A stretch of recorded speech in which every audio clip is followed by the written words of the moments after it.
In today's video, I'm going to teach you how to make checkboxes in Google Slides. Whether you're creating a presentation for work, school, or personal projects, adding checkboxes can be a helpful way to organize tasks or checklist items.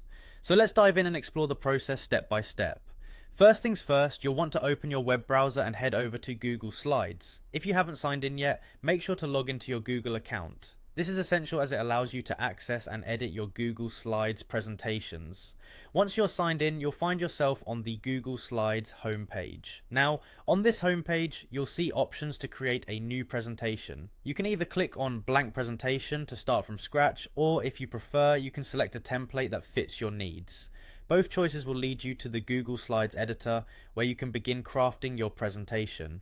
Once you are in the editor, your slide is ready for content. To add checkboxes, you'll need to navigate to the toolbar at the top of the page. Look for the icon that resembles a bulleted list and click on it. This will reveal a drop-down menu with various list options. From this drop-down menu, select the box list option. This feature is essentially what allows us to turn text into a list with boxes beside each item. It's a handy tool not only for making tasks visible, but also for ensuring that everything stands out neatly on your slide. With the box list applied to your text, it's easy to convert these boxes into checkboxes. If you want to make a checkbox appear checked, hover your mouse over the checkbox area. Right-clicking will bring up a context menu with more detailed options. In the menu that appears after right-clicking, look for the checkmark option. Clicking this will add a check mark inside the box, effectively turning it into a checked checkbox.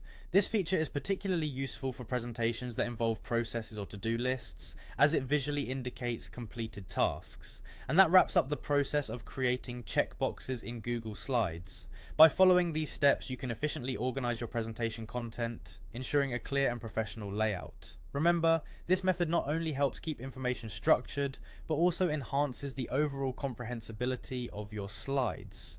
So next time you're putting together a presentation and need a way to visually represent tasks or statuses, remember these steps for adding checkboxes. It's a simple yet effective way to communicate your points. Thanks for watching and happy presenting.